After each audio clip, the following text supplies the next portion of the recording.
Good morning, Highlands Presbyterian. So we continue on in our series looking at figures throughout the history of the church. Last week we talked about Augustine. This week we're talking about someone much more contemporary. We're focused on Corrie ten Boom, part of the Dutch resistance during World War II, and thinking a little about suffering and how it comes into our lives and how we deal with that as a faith and how we often try to avoid it. It makes me think of when Rachel and I were interviewing coming out of seminary, when we were trying to figure out the church I was going to go work at. We interviewed with a church in a small town, northeast Ohio, and wonderful people. It was a town of about 500 people. And it was a long way from anywhere. I think it was 12 miles to the nearest gas station. But we loved a lot about it. But the more time we spent with them, every single person had the story of these horrific car accidents. I think there was a member of the committee who was out because of an accident. And it was one after another. And eventually it just got to be too much. It got to be overwhelming.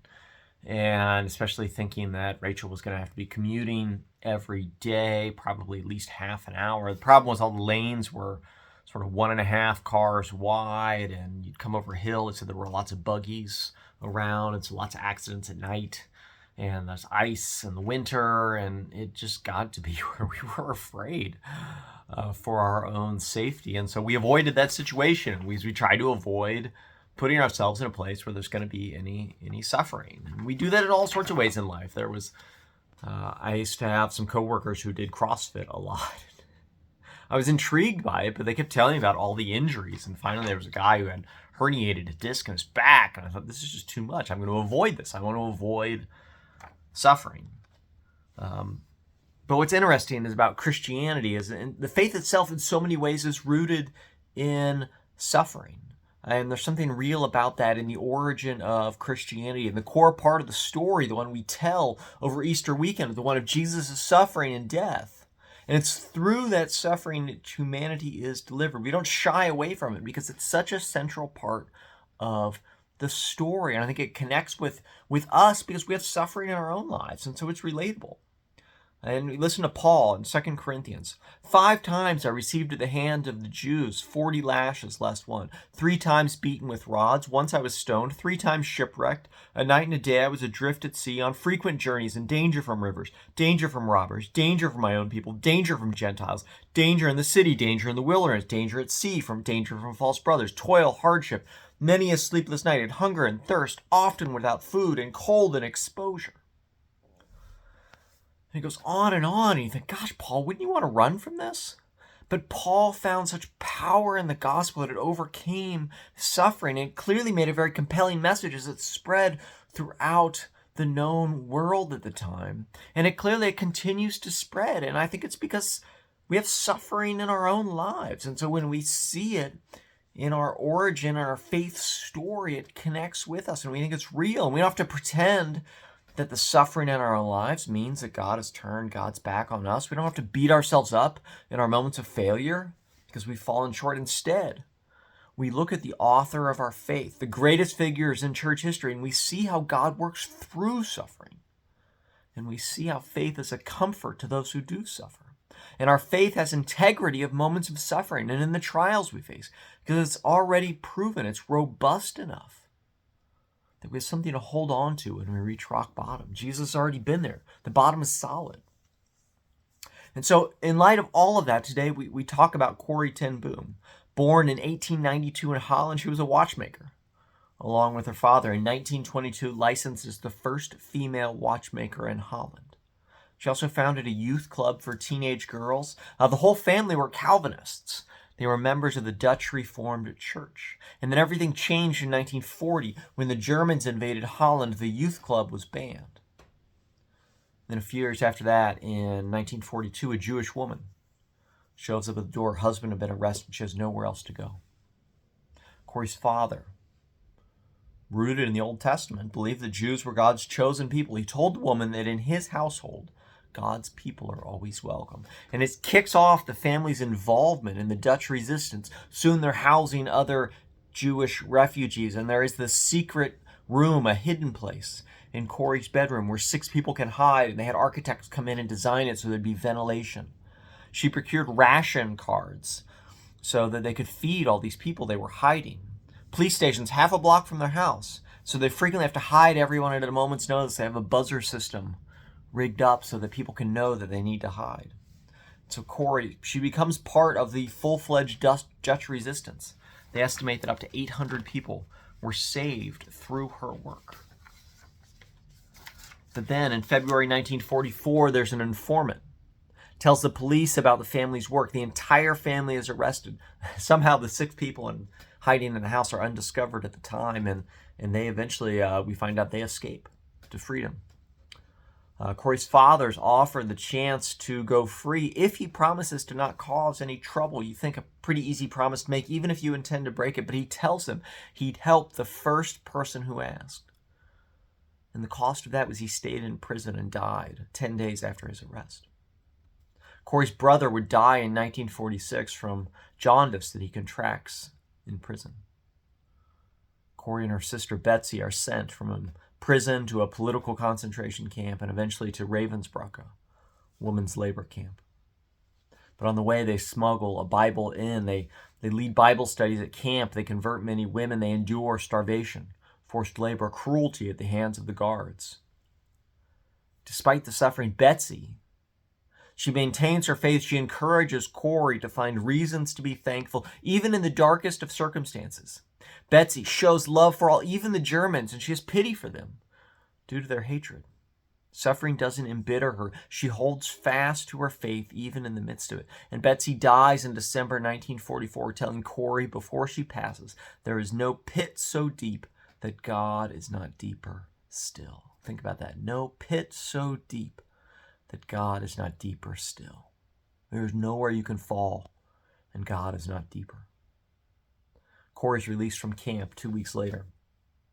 Although it's suspected to be some clerical error, for all the women her age are sent and killed in the gas chambers just a week later.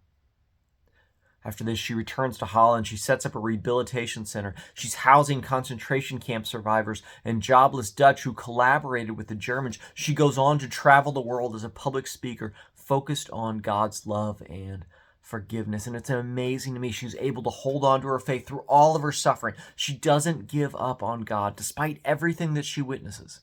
Countless atrocities, and yet she holds on to her belief of a God of love. She's like Paul writing in the Philippian church, not that I am speaking of being in need, for I have learned in whatever situation I am to be content.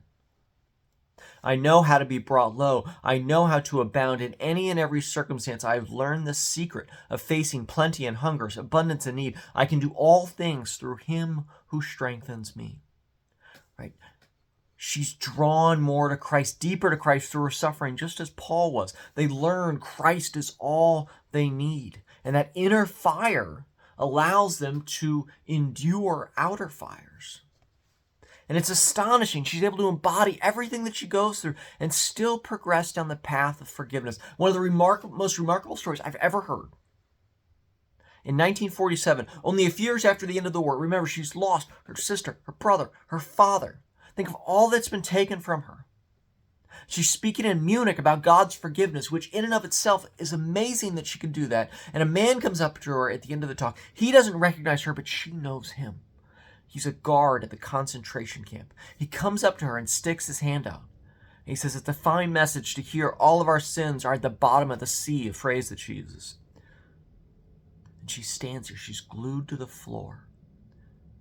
And he tells her he was a guard in the prison, that he knows God has forgiven him for the things he has done. Again, remarkable. But he tells her that he would like to hear it from her lips as well. He doesn't recognize her, but he asks her to forgive him. And she says she stands there.